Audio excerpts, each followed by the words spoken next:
Cool. Oh yeah.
All right, let's just get started. Get right into it.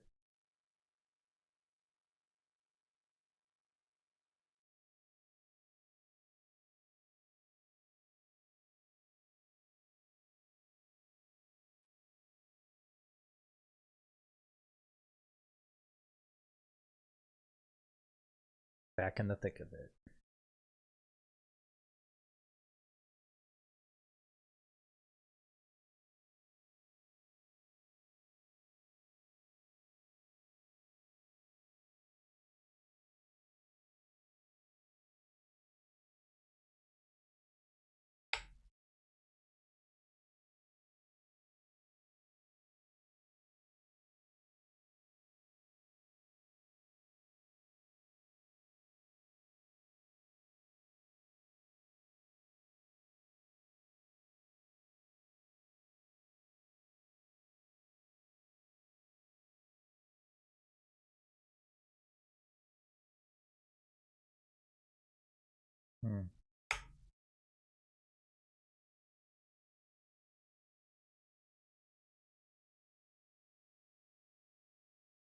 Alright, let's hear how it sounds. Forgot what the song was like. Not fully, but just a little bit.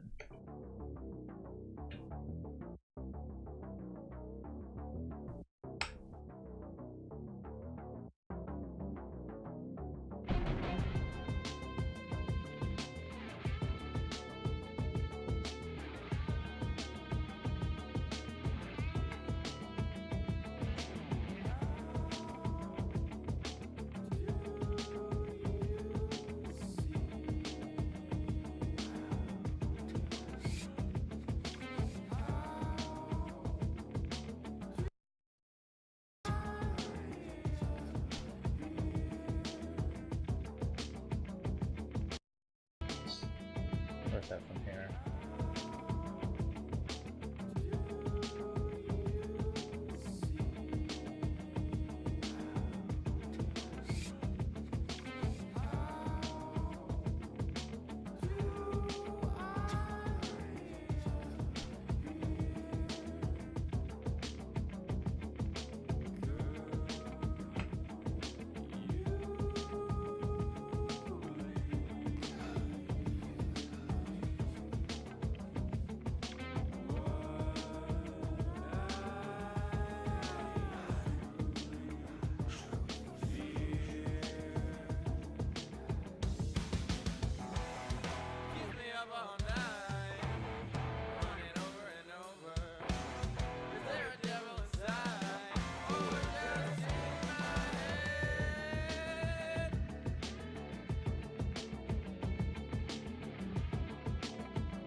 Okay, that transition is weak. And I know he uses an effect. Is that what that is?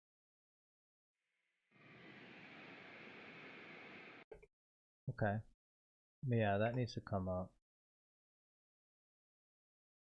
And honestly, what would be really nice with that is to automate this panning.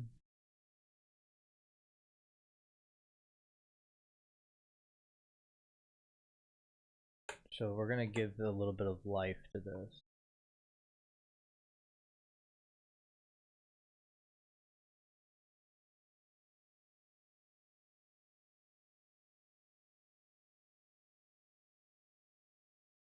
Just like that.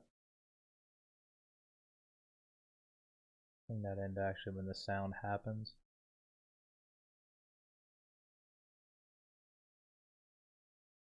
Bring this in too. Oh.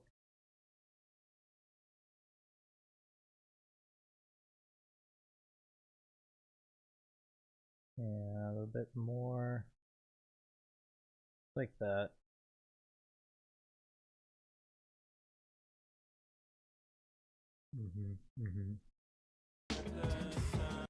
So that's going to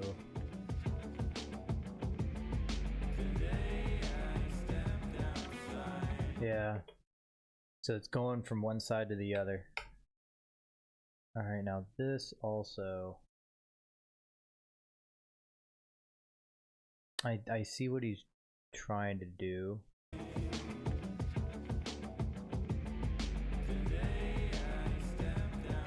Right.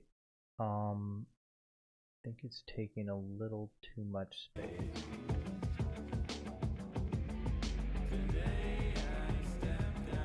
That's That's a little bit better. Takes a little bit lot of sound.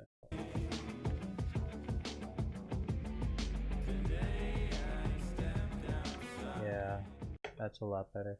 And then we can bring up the air in it just a bit.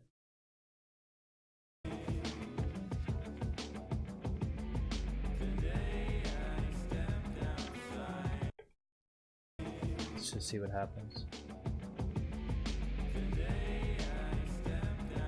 I like it. It was just too loud, so we'll bring it there. All right. So yeah, I think it makes that a little bit more impactful.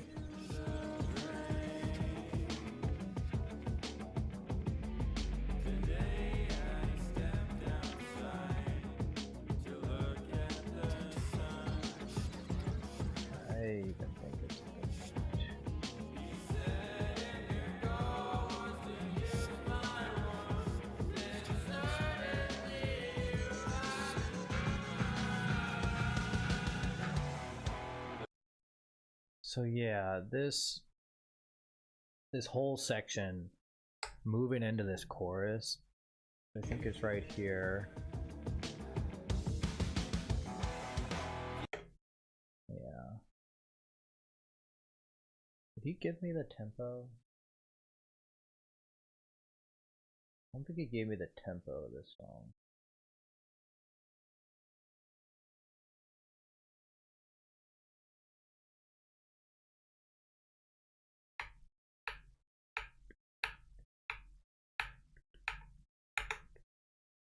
It's somewhere around there, but I could have just like really fucked myself up. You really want to set this up before you get into anything crazy, and I guess I really haven't gotten it.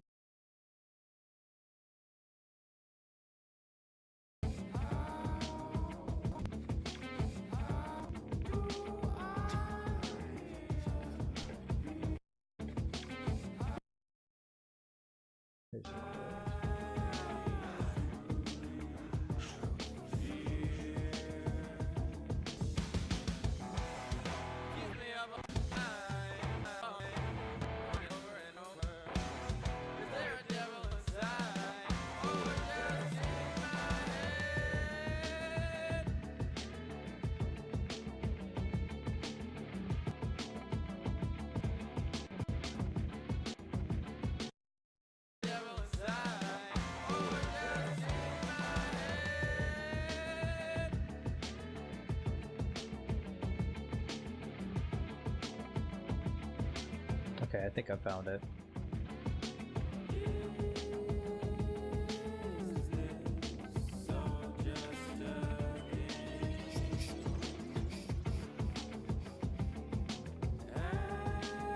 Yeah, okay, I definitely found it.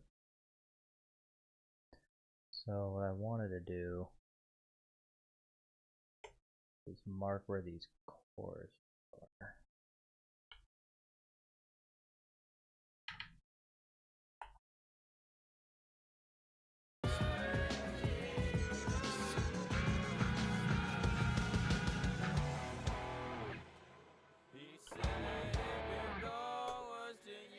What?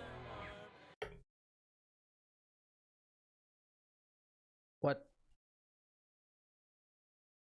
Oh, you see, it was a horrible idea.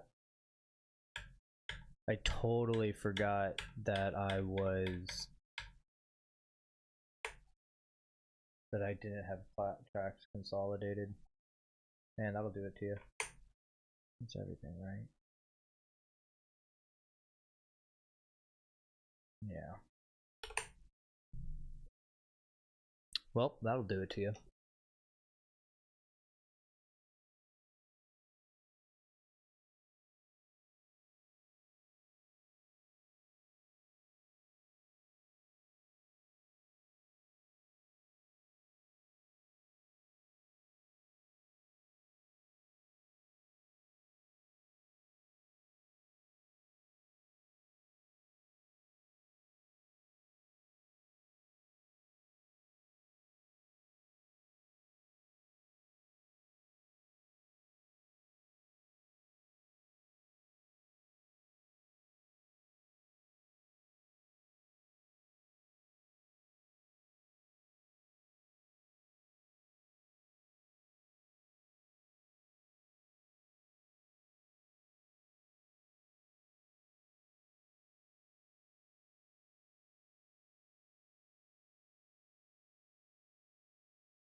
Alright, now we can change it.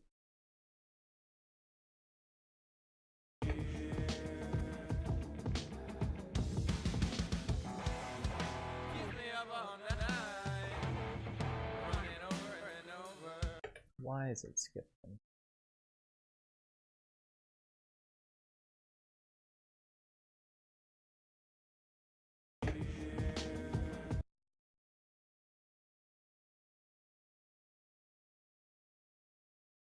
Might be because it warped the track. Which is interesting that it didn't do it prior. Back to 100.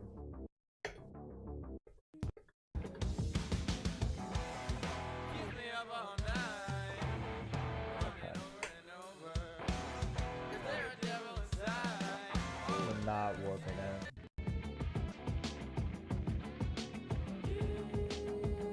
There we go.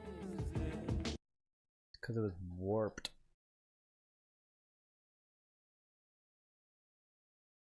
Very simple. Very simple.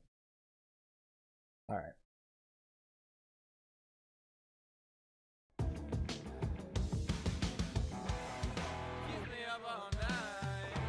So this is the chorus.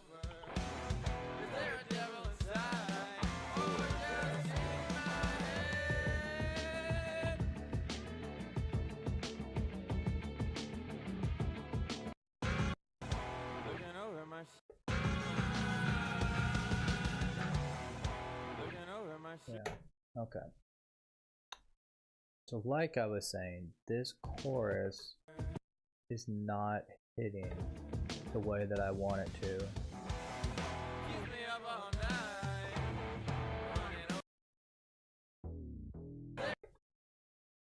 Yeah, this needs to be a little beefier, in my opinion.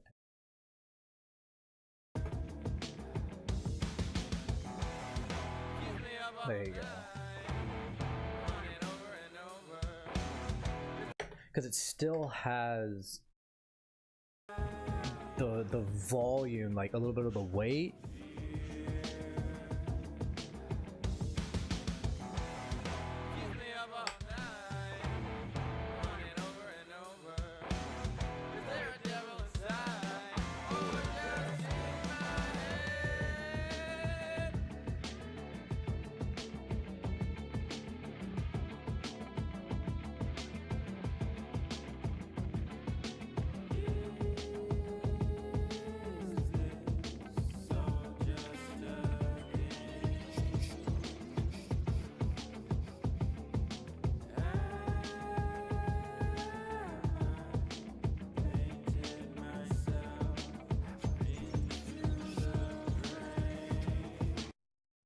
So this snare, I want just a little beefier.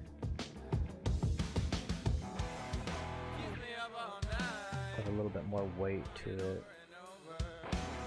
And I want to compress it.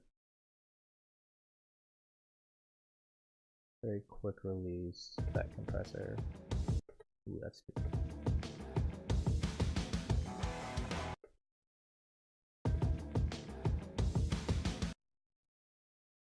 Bring it down just a little bit.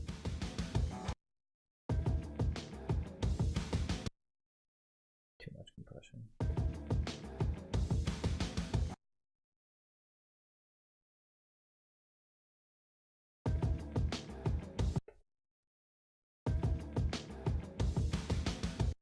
Okay. Like that a little better.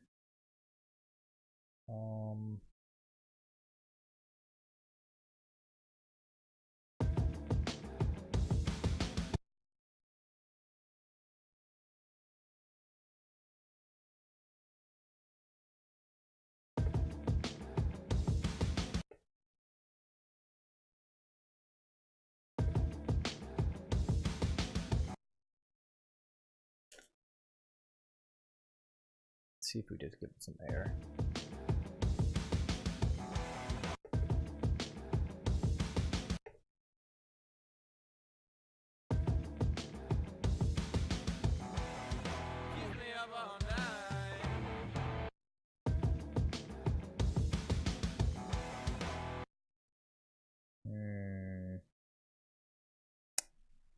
kick though.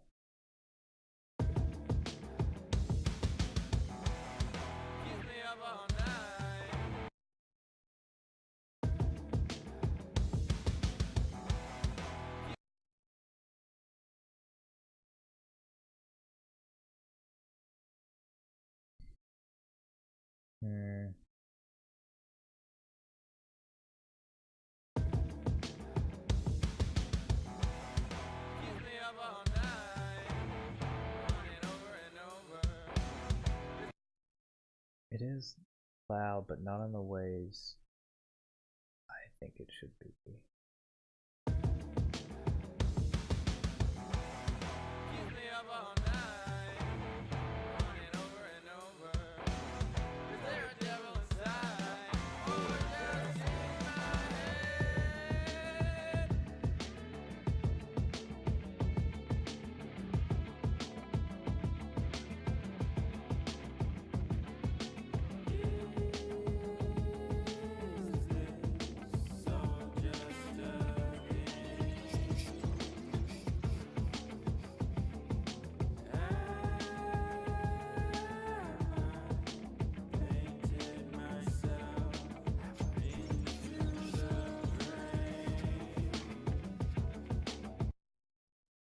Yeah,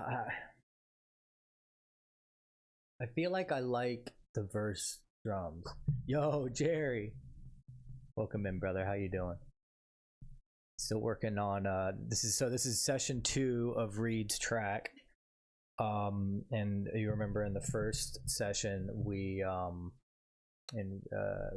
just kind of balanced out without using a lot of equalization or compression. We just kind of balanced the sounds. Excuse me. And today we're going to be adding that compression. We're going to be doing a little bit of automation where we can, where it makes sense early on. And we're going to be using equalization, not necessarily in that order, of course. But yeah, so right now I'm really trying to keep the weight shifting from this verse to this chorus because it's so dynamic in terms of the energy shift.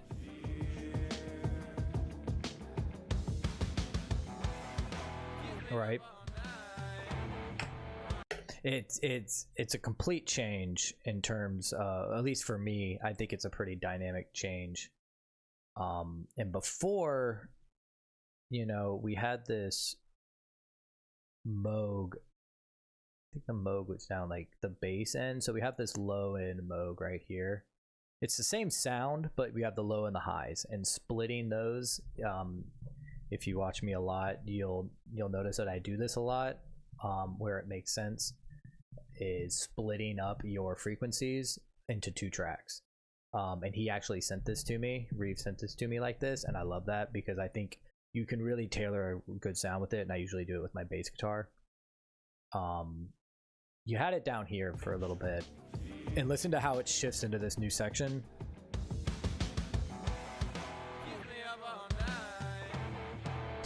You can tell it kind of gets flat.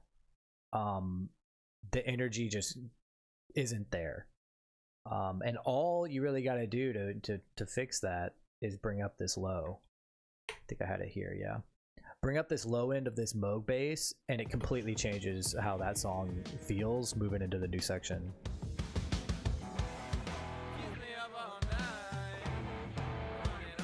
Right?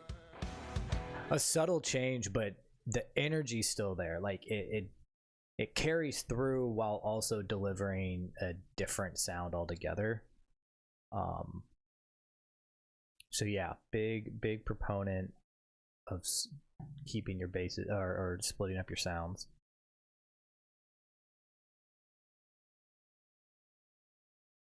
And then next I was really just kind of tuning up these drums a little bit more, making sure that they carry as well. Because I like that mix, like that. I feel like the drums there sounds good. You know, what would be pretty nice, because it's a fairly spacey kind of song, right? It has, like, at least in the verse, It's very atmospheric, and I think, yeah, no, you got to have a battle plan. For instance, like, towards the end, we really get into how this song is going to react with the reverbs and what space we're essentially going to be putting this mix into. The verses, I want to be really atmospheric, and then I'm hearing the chorus almost like you're sucking that air out of the room, and you're just like delivering that mix very upfront, very clear. Whereas the verses are a bit more ambiguous. There's going to be delays, there's going to be reverb. So something that I'm hearing that we can actually do to this hi-hat is give it some movement.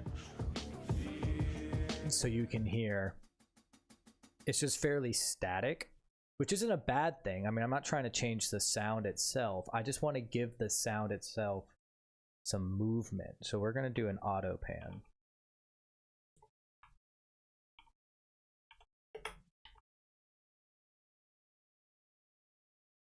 And it's a really simple thing that you can do to create a little bit of movement. And we're going to put this, we'll put it after. You can put it after. So we're going to give it some pretty drastic movement, and we're going to go ahead and set this not to the hertz, but we're going to set it to the beats per minute. So it's going to follow the tempo essentially. And we're going to put this to a 2 and 3 and 4 and 1 and 2 and 3 and 4 and right 1E and 2. So yeah, we're going to do a 16th note. Is that on there? Maybe that's too fast. Is it an 8th note? Yeah. So right there. Now it's kind of like bouncing back and forth. I think that amount is a bit too much. So just like that, yeah. We're just gonna give it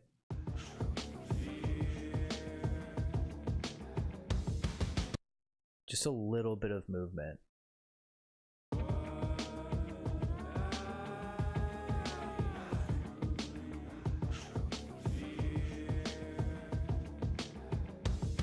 And see if you get even more exaggerated with it.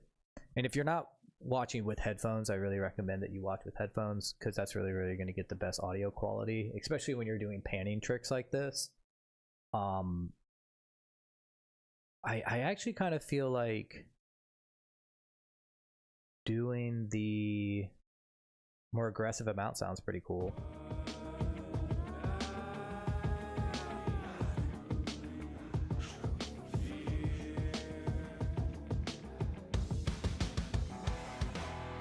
Right? So yeah, I think that's good. Now let's get these chorus drums sounding as big.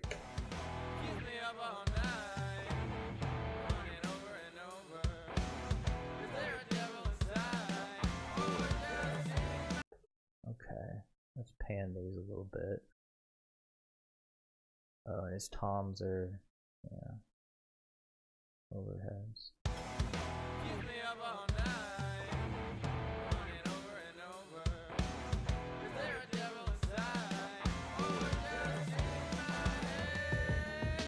All right, we need to compress these overheads.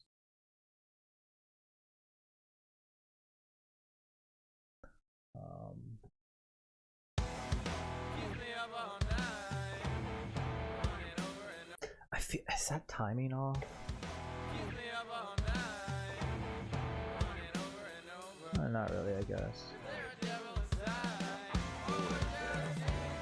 Okay, that part is pretty quiet.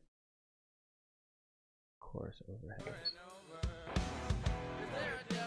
Compared to this, right here, that crash versus this.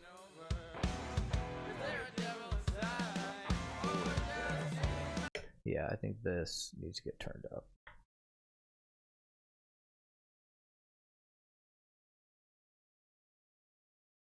That needs to get turned up a little bit.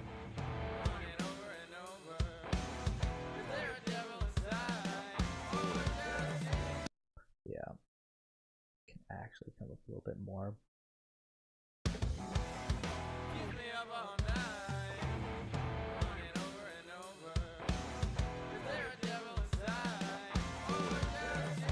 It sounds like he's using a different crash right here. That's what it's sounding like to me.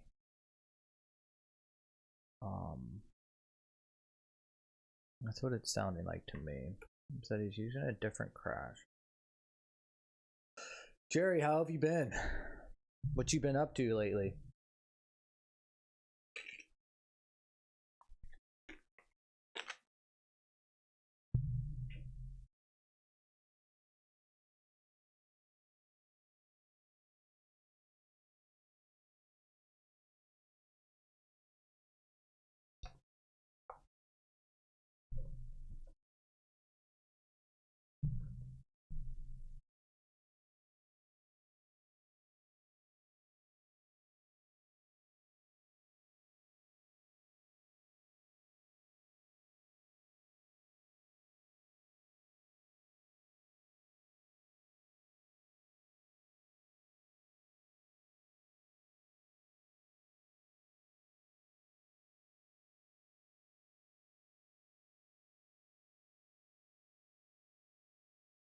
All right.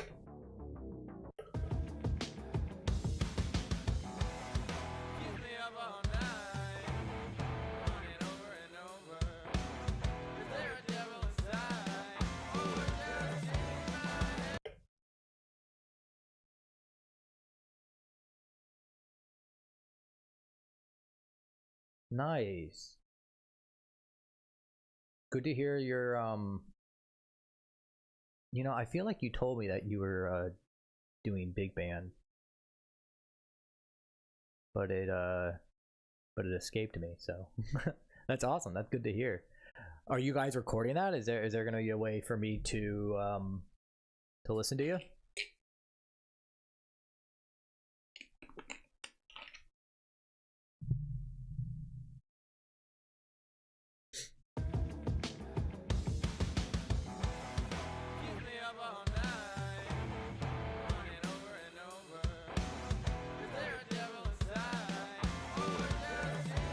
You know what? I'm gonna switch the side of the snare.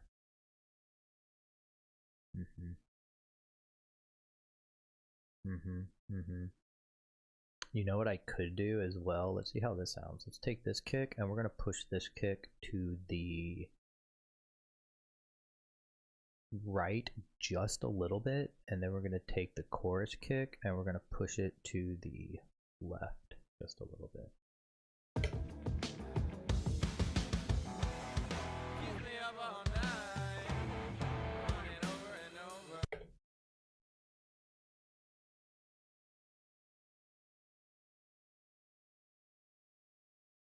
Oh, Jerry. Yeah, dude, I would love to do that. Wow. Wow. Hell, man, I would even say, like, I don't know how you would go about recording it, like if you have all the gear for it. But dude, because I'm trying to think of like if I even have all the mics for that. I don't know if y'all do it on campus. I assume you would do it on campus. Give me details. You know, yes, I would definitely be down for mixing a big band. Hell yeah, dude, that would be so sick. But I would even be interested in either a recording it myself, or letting you get like loan some of this gear if you don't have the way of like miking a lot of things. But I would assume if you're going to be doing it in a university, you probably have all of that. You have all of those means. Dude, no, like mixing it alone, that would be so sick. I would love that. That'd be so cool.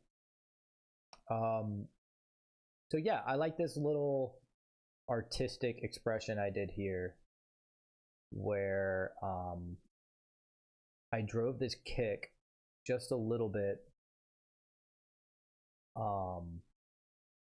to the right in the first part, like in the verse, and in the chorus kick, I'm putting it on the opposite side.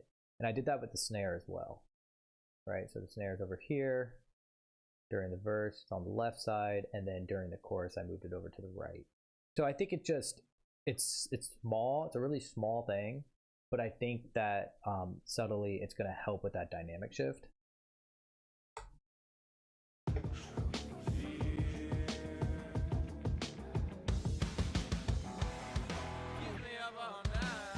Yeah. Yeah, it's like, it's really, really small, but it really does like separate, right? You kind of want to put it in its own space, different from like other instruments that kind of sound similar. And I didn't pan it that much, you know, I panned it 9, a unit of 9 to the right and 9 to the left. Wow, I got it perfect without actually knowing. I just kind of eyeballed it. But yeah, it just really makes a big difference when you do that. I still don't like how these sound. I still think this needs to come up.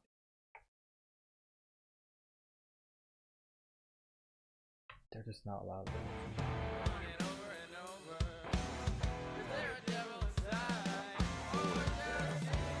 Yeah, that's better. That's better.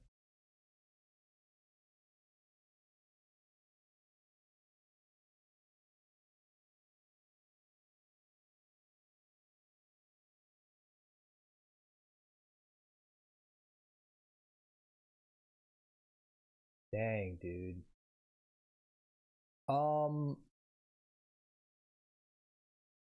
I would watch out using a condenser.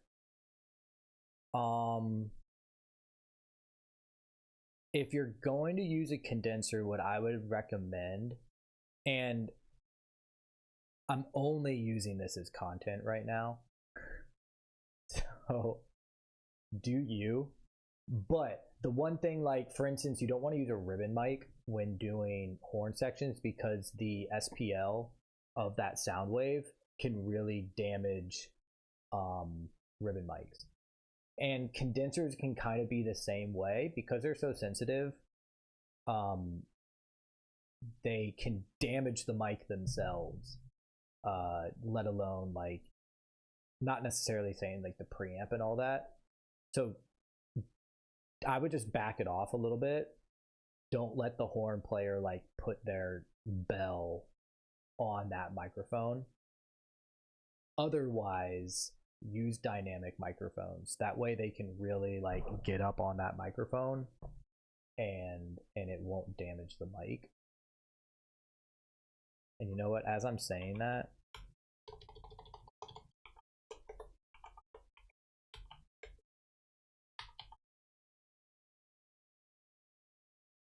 let me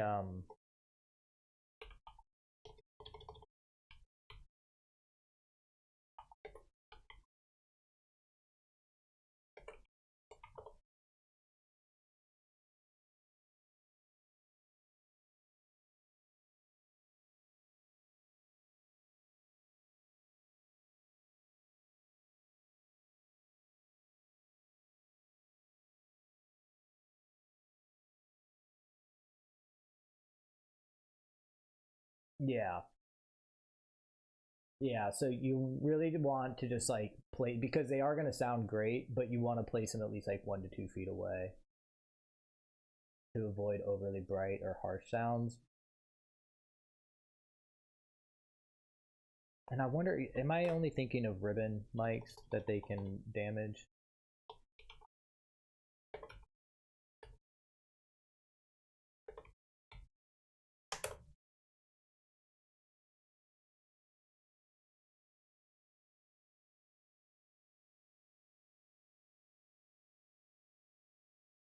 Yeah, yeah. So you can, here's from Gearspace, which is just some random forum.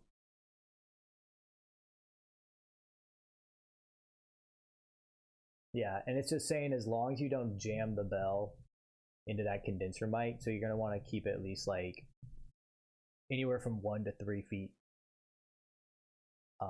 And just think about overall dynamics in the song. If someone's really loud, put them at 3 feet. If someone's kind of quiet, put them at 2 feet.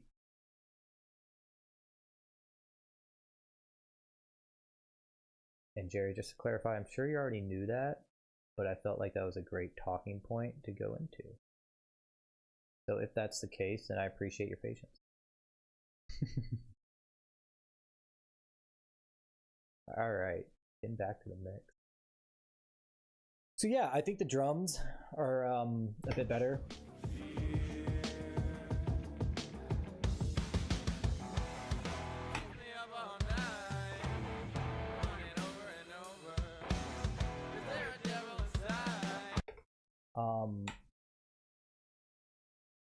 I think these toms.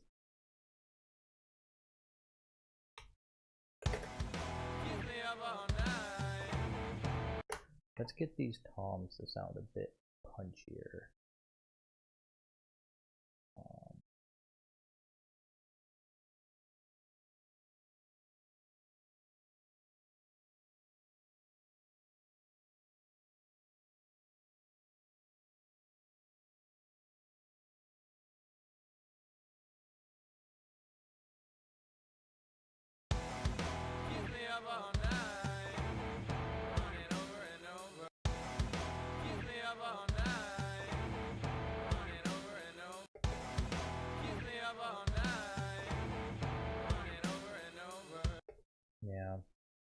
Yeah, that's good. That brings it out a little bit.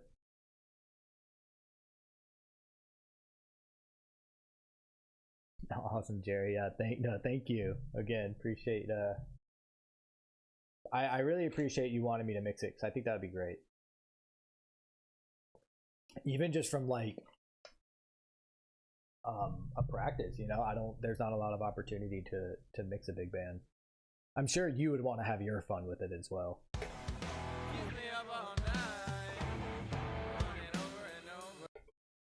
Let's get a little bit more weight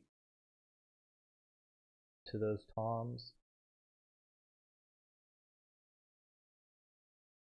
And so I'm loving around 700 when pushing some punch, but I'm gonna drop it down here to about like the 500 hertz.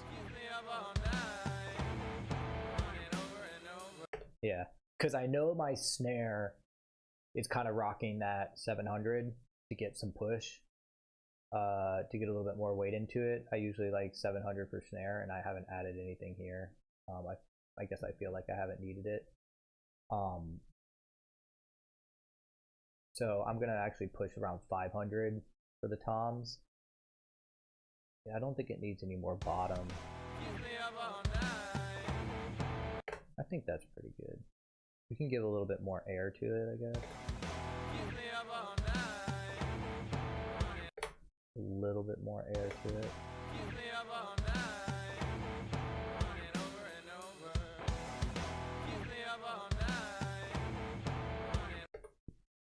Excuse me. Yeah, no, that sounds good. Sounds present.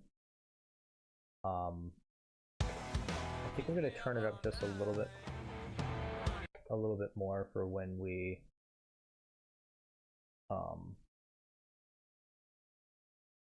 actually really push it and we bus this into our percussion drum bus later on down the road,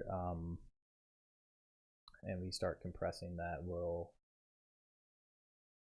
it'll sound a bit better.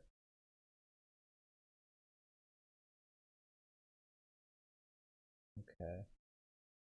Honestly, I think drums are sounding pretty good.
This can come up just a little bit.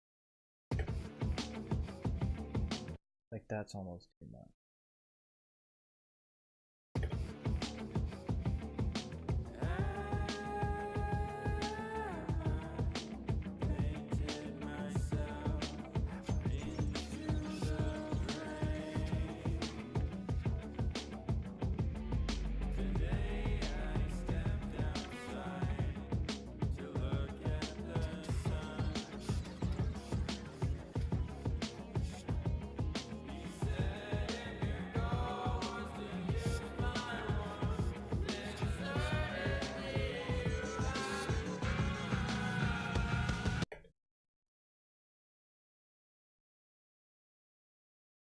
Wait, is that...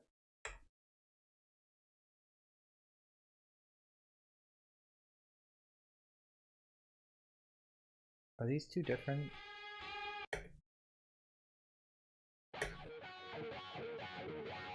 They are different. That's being left, that's pushed right. Okay, so...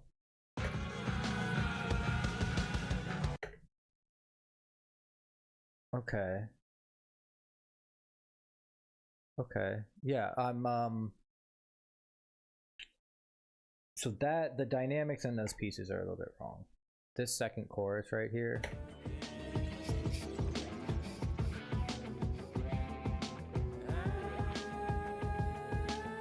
This is too dynamic. Yeah, this needs to be compressed a little bit. This needs to be compressed just a little bit. A little faster release.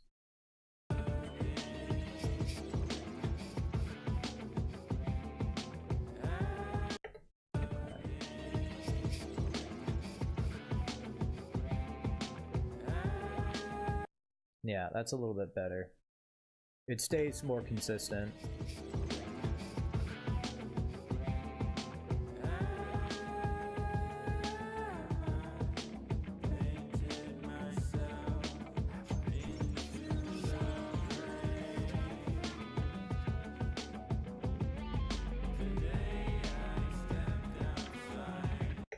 So there's that.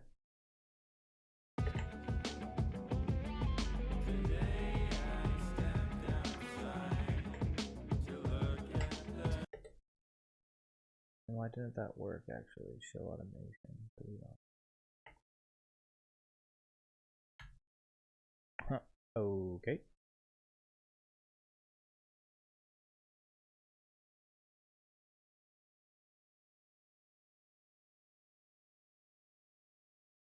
There we go.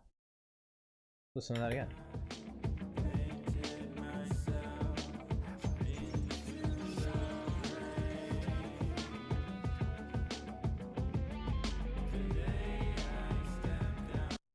Yeah, so I think I want to do the same thing with this wall that I did with the hi-hats. I'm gonna add an auto pan to this. But I'm going to do it a little slower. I think I want to do it to a 1.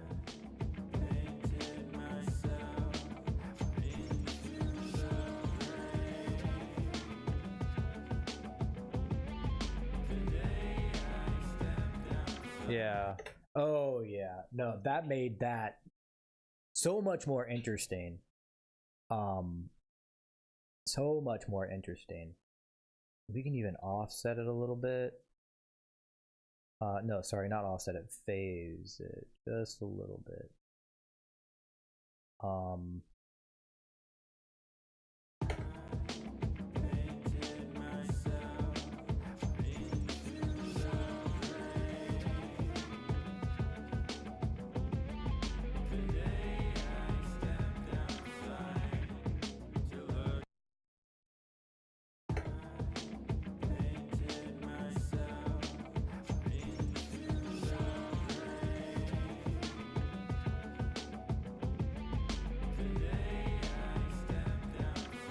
Yeah. Yeah, that made it a lot more interesting. Let's push up the amount just a little bit.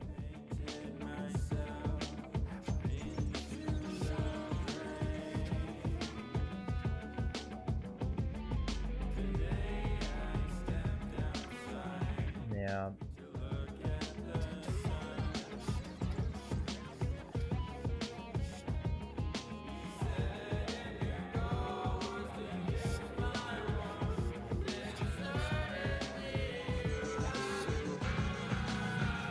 So I hear this being automated up in volume.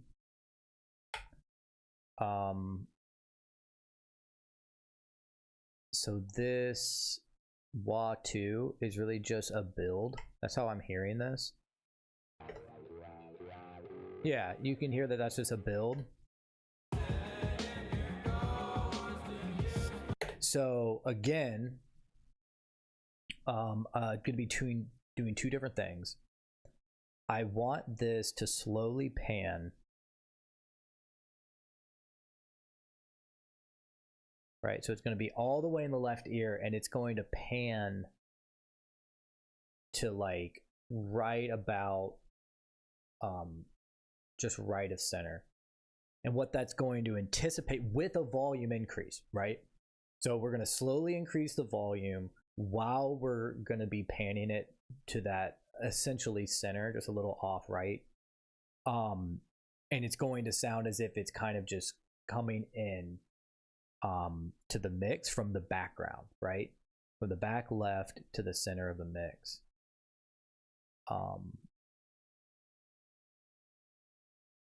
That's really going to drive home the anticipation that this is supposed to be giving, right? So here we are about 9 of right. And then what's fun is I think that's no. I thought that was the same as the snare for this track, but it's not for the verse. I mean, for the verse, the verse snare is on the left side, and this is going to the right side. But I think we're still going to have a good effect. So yeah, here we are. That's our pan. And then for volume, what I would always recommend is never to add automation to the fader. You don't want to do that.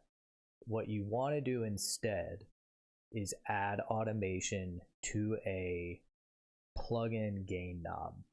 And it sounds convoluted, but what it's going to allow you to do, right? So in Ableton, we have these utilities, and we just have a gain knob here. And honestly, there's a lot of things within this utility that's pretty great. But for right now, we're just going to be using this gain knob, and this is what we're going to be automating. You're going to want to put it at the end of your chain so it affects all of the sound design. And now we're going to be driving up this gain knob. So what I would recommend is going to the fader and setting it as loud as you would want the end to be. Right? So start it here. And we just want the max volume.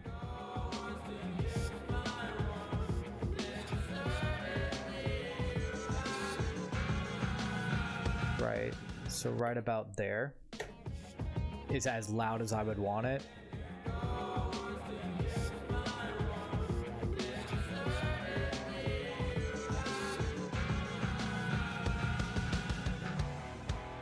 Yeah, maybe like right there. So that's as loud as I would want the track to be towards the end of it. And then we're going to go to the gain knob. And we're going to still use 0. So we're going to come in here and place our dot at 0. And then we're going to drive this down.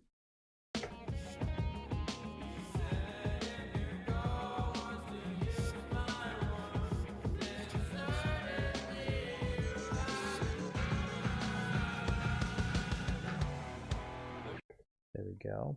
We're going to add just a little bit of a swoop. And let's see, so gradual. And then a little sharper towards the end so it hits you a little harder.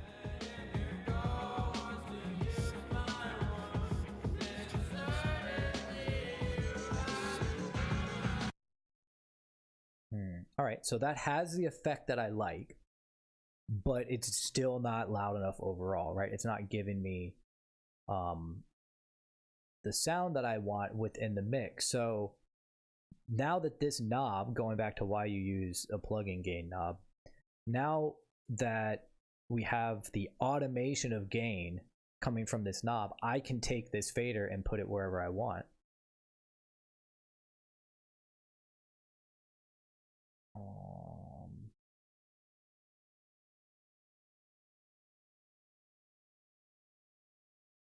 So I can deny. Okay, cool. Sorry, I just had a Twitch notification. So yeah, now we can just bring this up a little bit.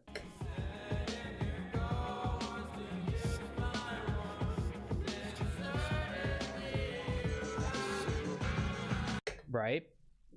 So now we can actually hear it within the context of the mix, but I don't have to like go to the automation on this fader and adjust the automation. I'm just now turning it up and down like normal, and the effect lies within that utility plugin, right?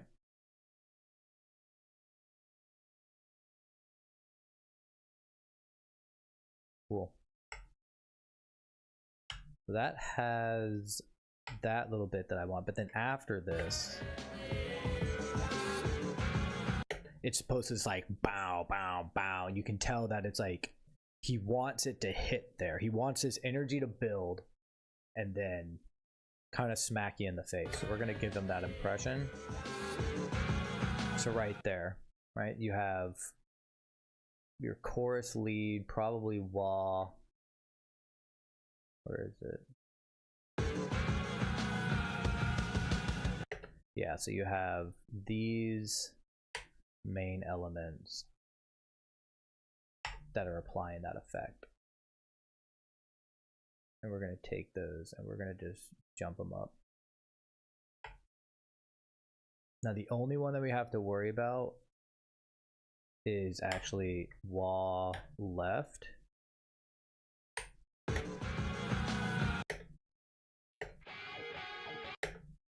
All right. Now which one of these are like the heaviest? The heaviest sound.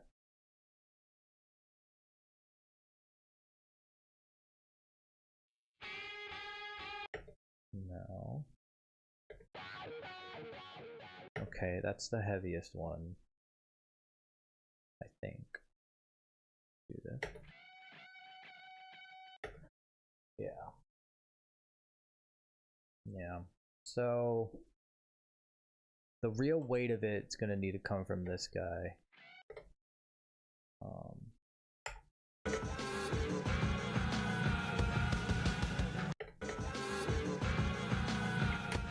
But there's not a lot of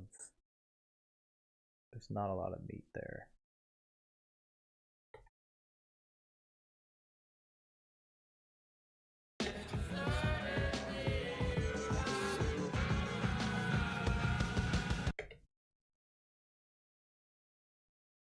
Does he have a bass coming in? He does. Okay, okay, cool. He has a bass come in. So,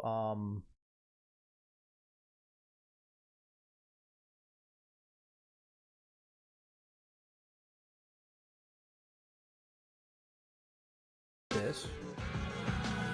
Yeah, this bass bend.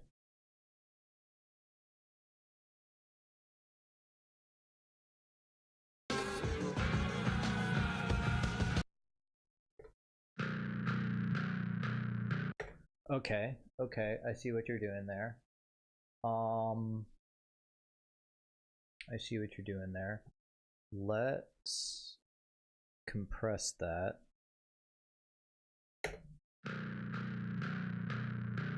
Just to get it glued together a little bit. We're going to take a little bit of these harsh frequencies out while boosting.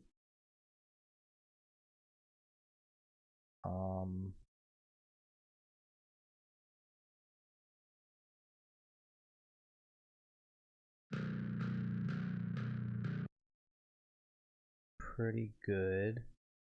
Let's take a little bit of that muddiness out. while driving up this just a touch.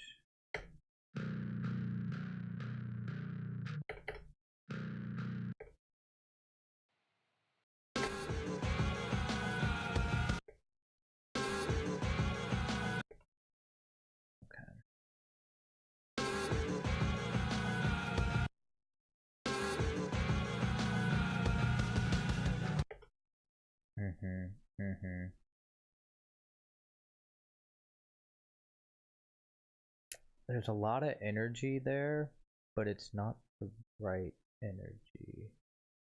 Let's do this. Yeah, so we're going to exaggerate this frequency.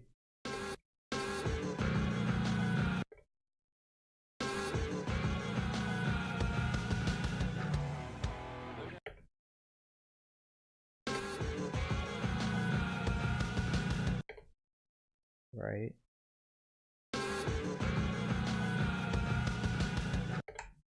Okay, I'm getting lost. Let me pull it back.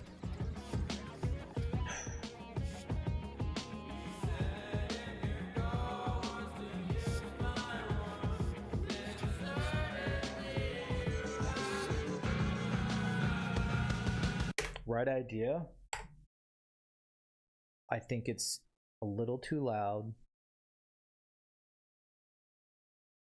And I want it like boxier. I almost want it a little annoying, if that makes sense.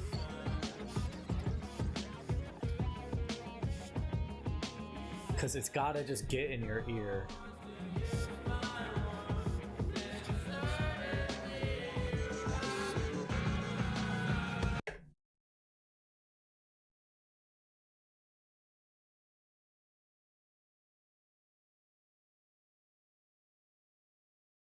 I guess I can balance it this way.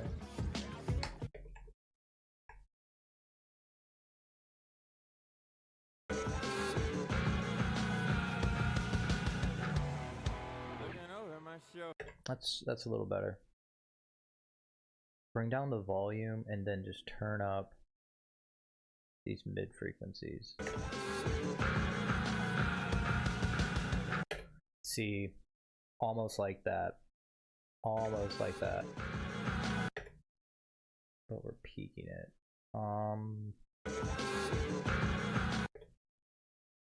Input still crazy.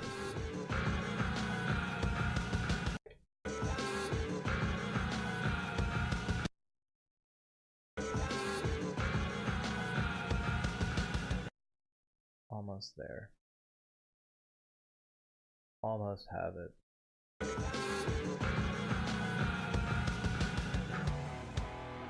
Yeah, no, that's it. That's it.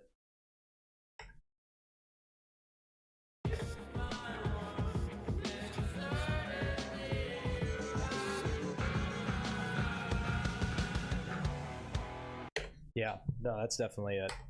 Sick. I think I can turn it down just a little bit, but the sound is there.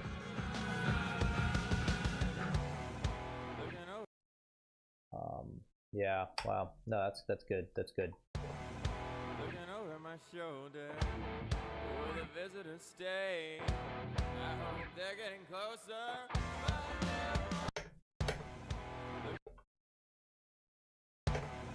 Looking over my shoulder.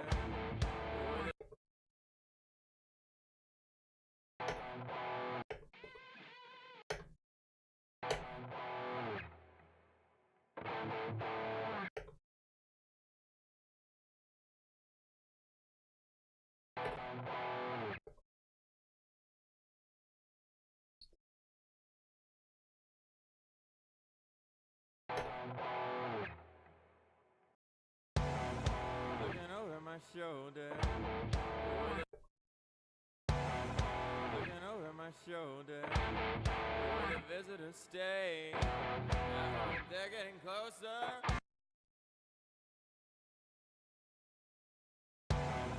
Looking over my shoulder. Where the visitors stay. I hope they're getting closer.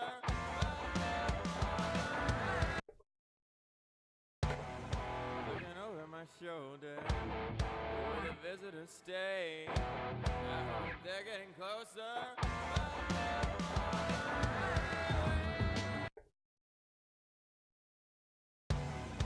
Looking over my shoulder where the visitors stay. I hope they're getting closer. Looking over my shoulder where the visitors stay. I hope they're getting closer.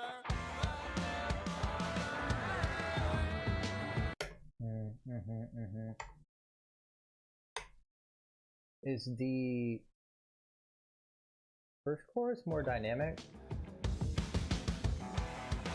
me up all night, running over and over. Is there a devil inside? Oh, it's just in my head.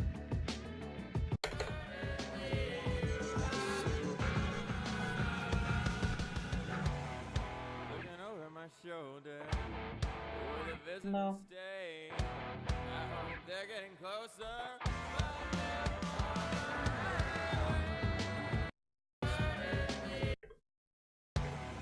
Looking over my shoulder where the visitors stay. I hope they're getting closer. A little too dull, so let's bring out. Looking over my shoulder where the visitors stay. I hope they're getting Cool. So right there, instead of just turning it up, I took an equalizer and I put it in those like 3.5K to 5K and just boosted a little bit. That just makes it hurt a little bit more. It pushes it instead of like actually making everything louder, right? Just kind of brings it a little closer into the mix.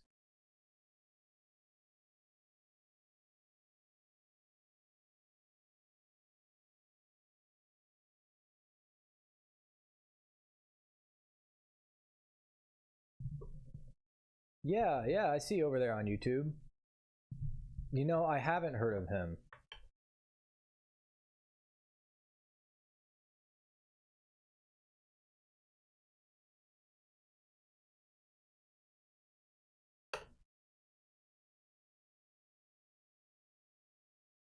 I'm looking it up now.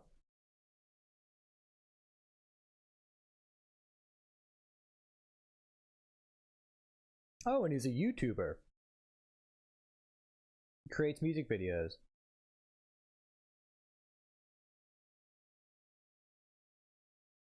Huh, so he kind of does like similar things, right? If I'm seeing it correctly. Yeah, he'll like show well, kinda. I guess he'll just show it off. He'll just kind of show the file in FL Studios. That's really cool. Wow. Yeah, no, I'm gonna go ahead and save that. I'm gonna give that a listen.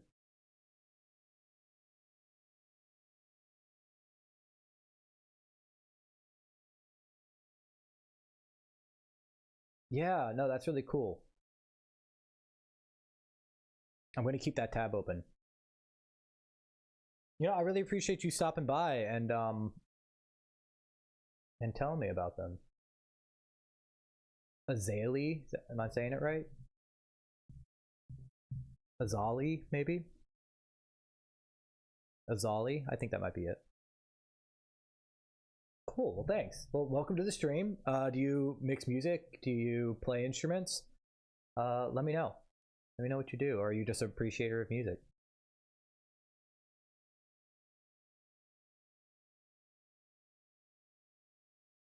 Okay, so where were we? To just give you some context, I don't know how long. One whole.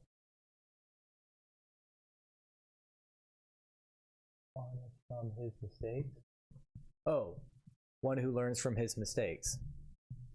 Well, I mean, honestly, that's a that's a great name. Tells a lot. Tells a lot. We all learn from our mistakes, especially our mixing mistakes, right? When you render out a song, you put it in the car, and you're like, "Oh, Never mind. Got to go back to the mix.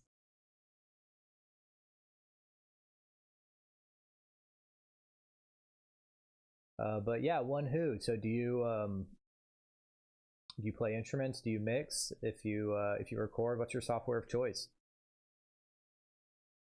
Get this here chat up here. Awesome. Beginner musician. I just use FL for right now. Nice. I'm slowly getting better. I'm surprised at what Zaylee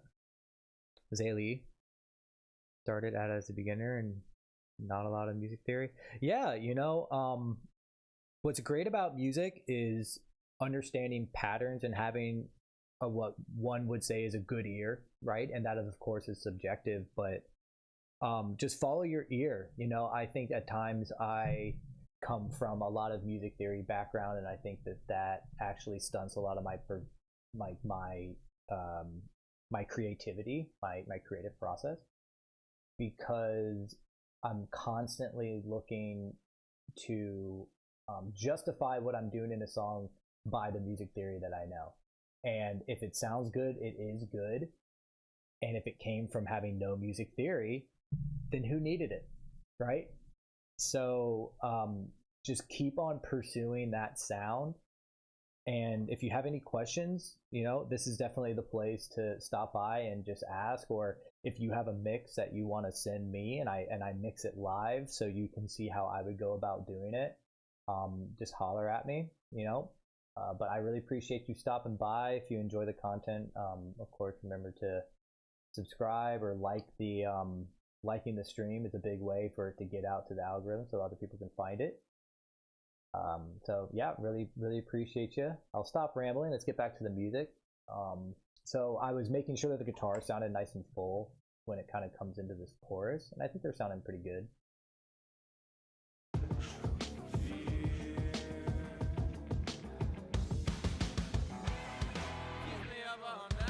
Yeah, I'm really liking how that sounds. So drum sounding good. I think the Moog bass is pretty good throughout this verse.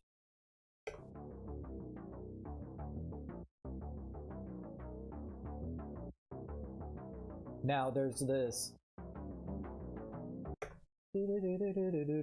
right?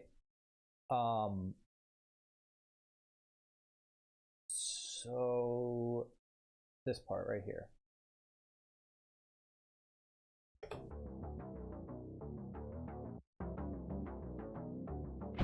So going back to what I did before, where I just kind of boosted the frequencies instead of turning it up, that's what I'm going to be doing here. Because I don't want, this already adds a little bit of bass to it because it's this Moog, so it's a pretty thick sound, and I don't need to turn up everything. I literally just need to turn up the frequencies that's going to make this heard a bit more. And I think that's going to be around like this 3K region, maybe even a bit lower. And I'm just going to turn it up like 4 dB.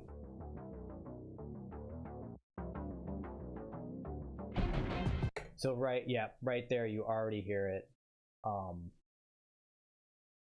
Now, something else that I'm hearing, or that I would like to hear in this, is not have this harmony come down the center as much. I want this harmony to be spread out to the side. So I don't often use this plugin, but I'm going to find it real quick because it could actually really help us. It's a Waves plugin.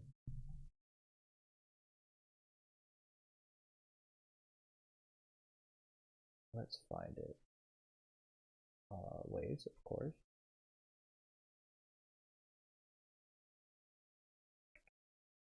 Not sibilant. Not ultra pit. Yeah, right here. The split stereo. Mono to stereo.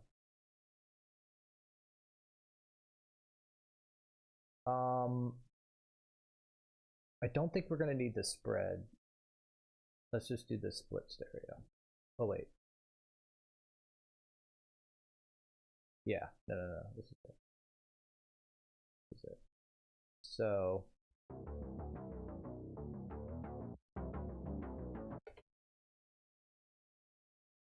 we really just want to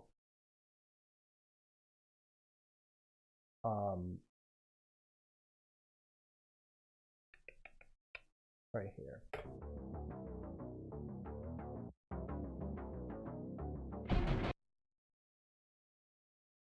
Let it a bit more. I know that we can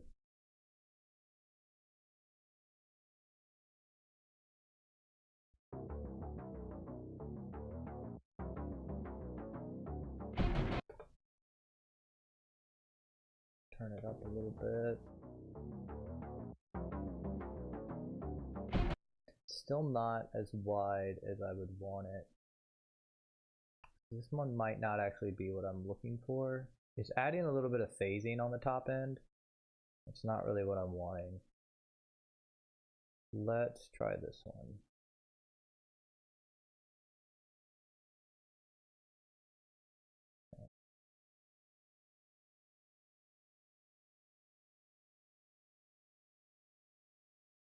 I still don't think that's what I'm wanting. If I can't find it, I'll move on, because then I can just do this in equalization, which is just overall just better. Well, not better, but it's easier, I should say. It's not better.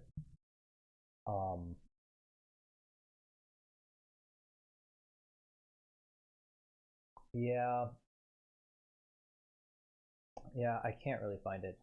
I can like envision what the plugin looks like, but I can't remember what it's called. Is it this? No. I don't think it's this. There's too many ways to plug in. That's not it. Maybe XSplit? No, probably not. But we'll double check it. I know, this is so riveting. Yeah, it's the same thing. Okay, we're just gonna do it the more basic way.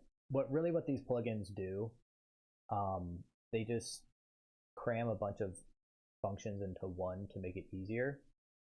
But what we're actually just going to do is use a simple EQ. So Wonwho, if you're still out there, this is what you would do if you had very limited plugins.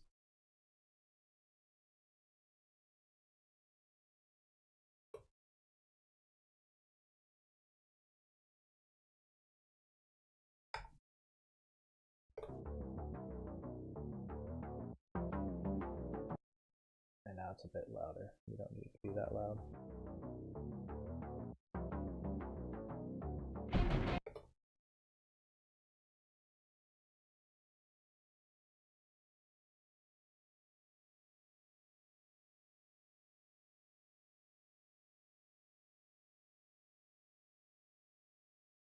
Okay, so right here, what we're going to end up doing is enhancing the sides of this sound. So this sound is stereo. You can tell it's bouncing a little bit between the right and the left of those little bars. So you can tell that it's a stereo track. So what you're going to do is I want a lot of that to be really just in the sides. So we're going to take this mode, right? And so instead of a stereo EQ, we're going to go down to M/S. And so sometimes instead of left and right, which is the L/R, we're going to go to M/S. This is a mid side equalizer, right? So middle side. You can switch between right here, you got your middle and you got your side. So down the middle, we're going to be taking a little bit of that weight out, and we're going to be taking a little bit of the high end out. Okay? Just a little bit. I mean, we're talking about 3 decibels out of those low mids, and then out of these higher frequencies, we're going to be taking about the same, 4, 3 decibels.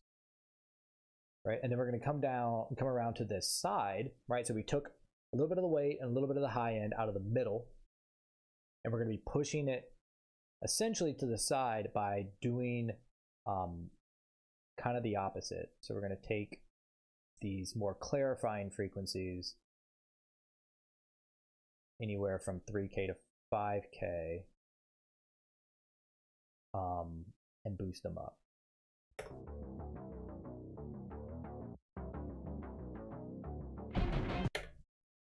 Okay, so we lost some of that volume because it's not coming down the middle anymore. So we're going to turn it up, see what this sounds like.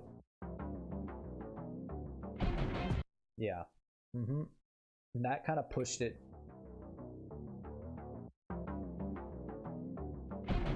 Yeah, that kind of pushed it off a little bit to the side. It almost like created a pocket in the middle, so it wasn't so it didn't clash with the bass sound.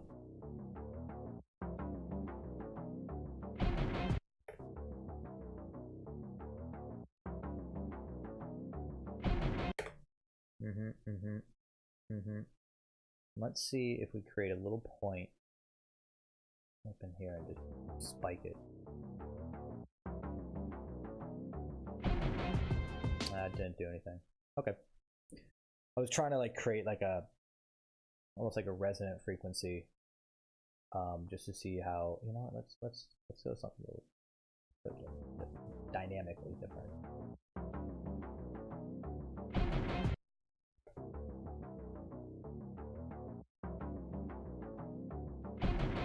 No, because that changes it too much. Changes it way too much.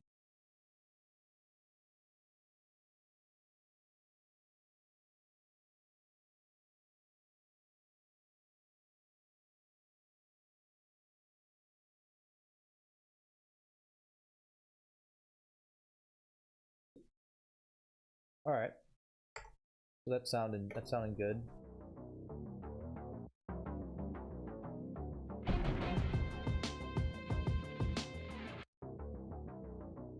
This guitar mute. A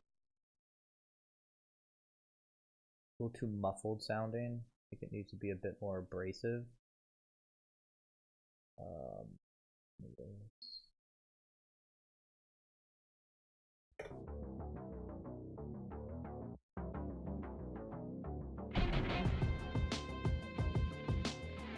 Not bad.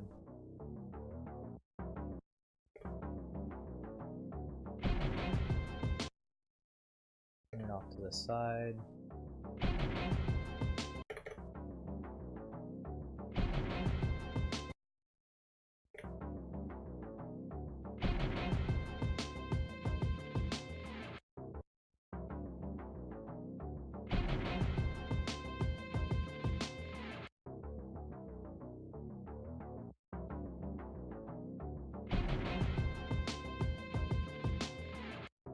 Yep, that's it. Cool. All right, so we've made a couple changes down here in terms of that. So let's just go ahead, copy all, and consolidate that. Thank you for whoever is still with us. Appreciate y'all stopping by. Got a couple of viewers over there on YouTube for a sec, so thank you.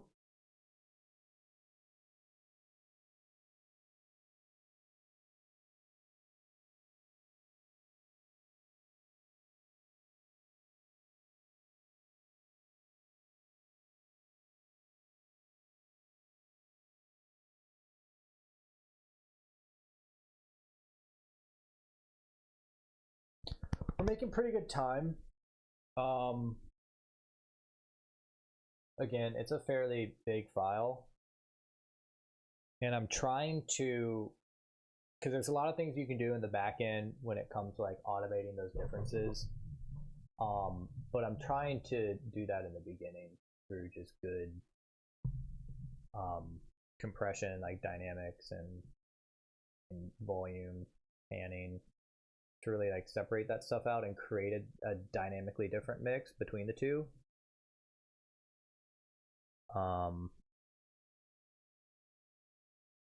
So I think I'm doing a pretty good job of not getting lost in it, because it can just be so easy to get lost in it. Ooh, Peyton, thank you for stopping by. Are you saying I am getting lost in it? Yes, I am. I am getting lost in it. No, I think you're saying I'm doing a fairly good job of not doing that. Well, thank you, Peyton. I appreciate you. Thanks for stopping by. How's your evening going? Have you been relaxing after work? You playing some Rust?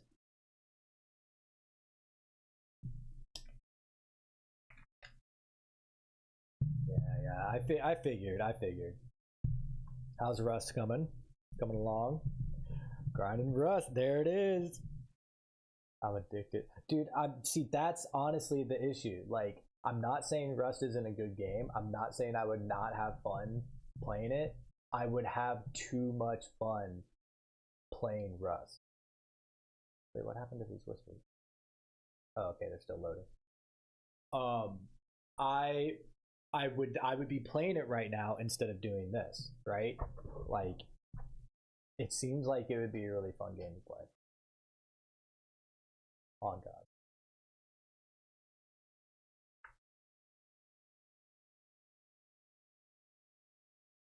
Ain't nothing wrong with it. You know, it would be, which is kind of funny. I think it was last night or something, I was staring at the games that I have downloaded right now, and just none of them sounded appealing. Like, none of them was like pulling me to play it.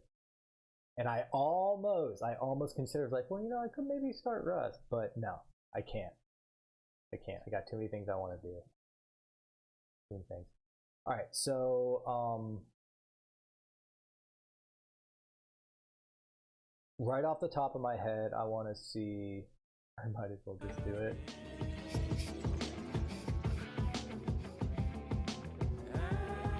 Okay, so I got this kind of like sloshy guitar sound.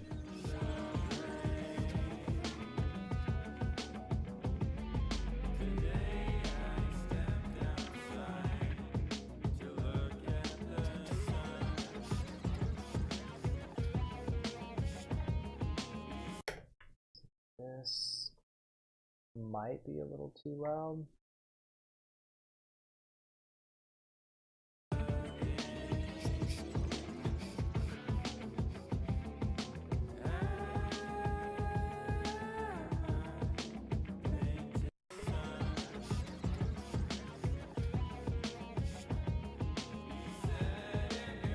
That was pretty good.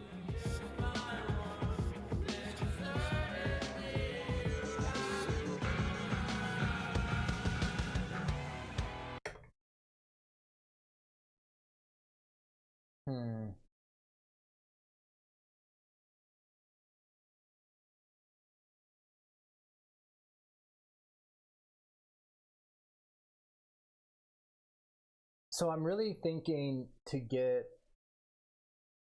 that like punch out of this, because it's just not right there. This is not hitting.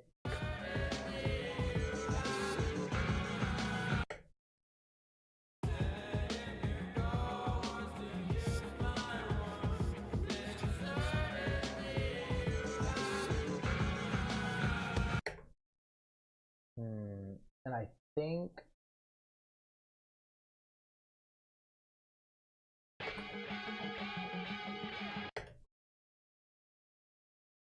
what happens if we come in here?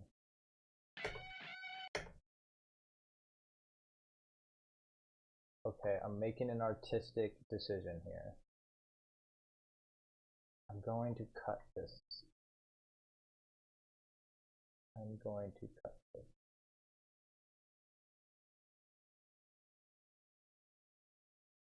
Because I think what's happening is there's just too much going on. And it's hard to decipher what's actually happening in that shift.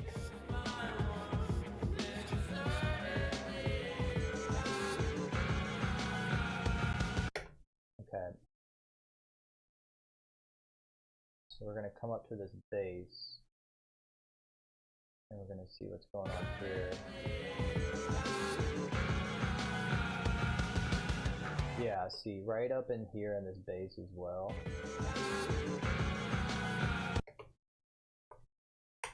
we're going to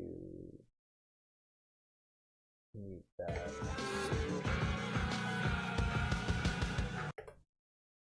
That's a little better.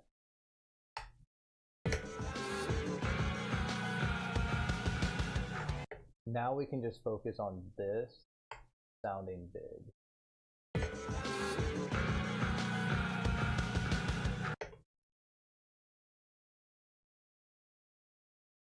A little bit more.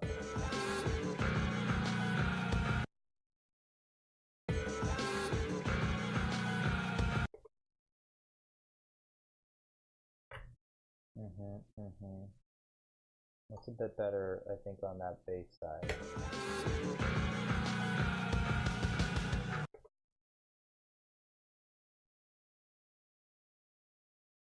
And what I'm also hearing, and I can do this after the fact, after I bus everything, I'm hearing a cutoff on the higher frequencies, slightly rolling. And actually, it could even be on both sides. So it could be a high pass, low pass, shrinking that sound, and then having it blow back out again in the lows and the highs to give it a little bit more So I think I am able to create a better transition a little bit further in the mixing process. Right now,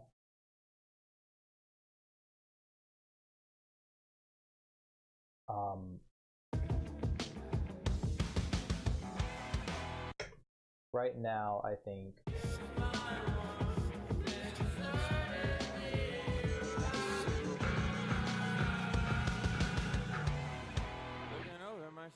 yeah, it's a little bit better for the sound overall.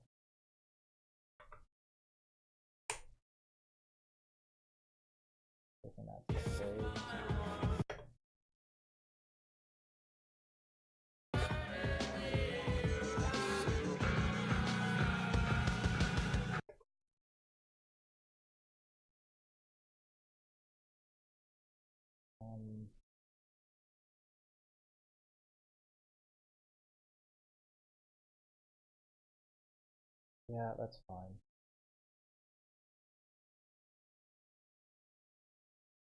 Yeah, that's fine.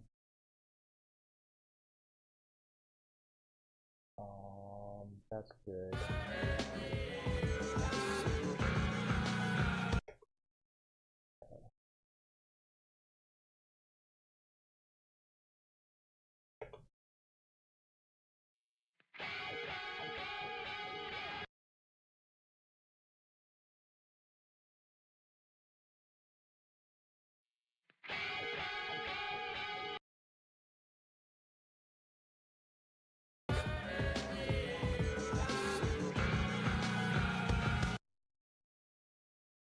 Then we can turn up these.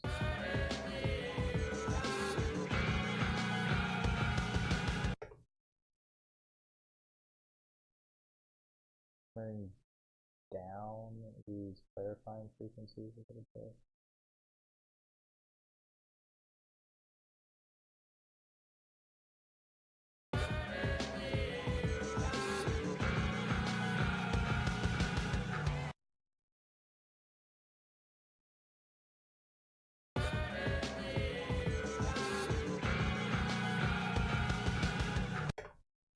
This chorus lead anywhere else, I swear. It's gonna mess me up. It is. Of course it is.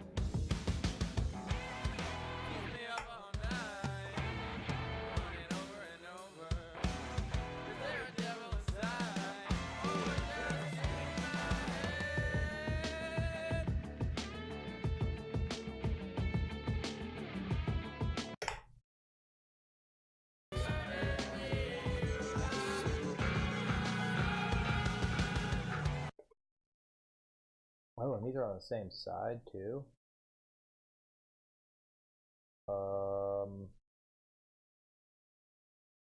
Yeah, let's put this bend right actually to the right.